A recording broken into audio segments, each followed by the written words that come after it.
ఘట్టమ్మ దేవాలయం దగ్గర ములుగు జిల్లా. ఇక్కడ నుంచి మనకు పసరా 28 కిలోమీటర్లు, మేడారం 47 కిలోమీటర్లు, భూపాలపట్నం కూడా భూపాలపల్లి కూడా భూపాలపట్నం కూడా 145 కిలోమీటర్లు ఉంది మిత్రులారా. ఇక్కడైతే ట్రాఫిక్ ఉంటుంది, చూసుకొని రావాలా. National highway 163 towards Pasara Medaram Shri Sammakka Saralamma Mahajatara అని ఉందన్నమాట. కొద్దిగా ముందుకెళ్ళి చూద్దాం. 1 వే అయితే ఉంది మిత్రులారా, కానీ చూసుకుంటూ రావాలా. ఈ సెలవు దినాలు మళ్ళీ మహాజాతర సమీపిస్తున్న తరుణంలో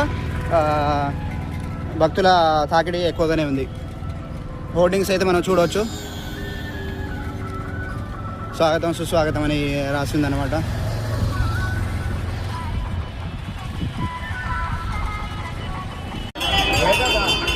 శ్రీ ఘట్టమ్మ దేవస్థానం ములుగు జిల్లా.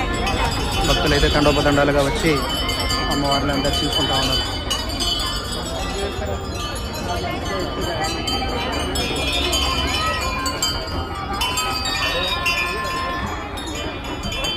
మేడారం వెళ్ళే భక్తులందరూ ఇక్కడ దర్శించుకొని తర్వాత మేడారానికి వెళ్ళి అవుతారన్నమాట. సమ్మక్క సారలమ్మ దేవాలయానికి వచ్చేసే మహాభక్తులు ఇక్కడ తప్పనిసరిగా ఘట్టమ్మని దర్శించుకొని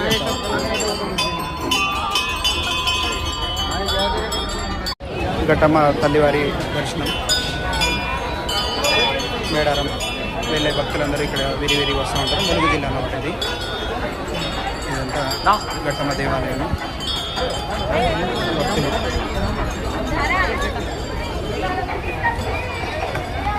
ఇక్కడ కొబ్బరికాయలు కొడతా ఉన్నారు. ఇక్కడ లెఫ్ట్ సైడ్ రైట్ సైడ్లో కొబ్బరికాయలు కొట్టే ప్లేసెస్ అయితే ఉన్నాయి మిత్రులారా.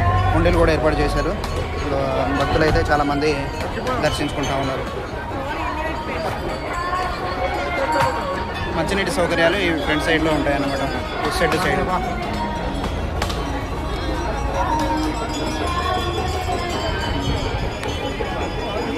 దేవాలయాన్ని ఘట్టమ్మ దేవాలయాన్ని మొత్తం లోపలికి వెళ్ళి దర్శించుకోవడం జరిగింది. ఇదన్నమాట రైట్ సైడ్, నా లెఫ్ట్ సైడ్లో దేవాలయ ప్రాంగణం. భక్తులు చాలామంది దైవ దర్శనాన్ని చేసుకుంటూ ఉన్నారు. ఘట్టమ్మ దేవాలయం ములుగు టువర్డ్స్ మేడారం. పార్కింగ్ వచ్చేసి డౌన్ సైడ్లో ఏర్పాటు చేస్తున్నారు. కిందనే హరిత హోటల్ ఉందన్నమాట. హరిత నా లెఫ్ట్ సైడ్లో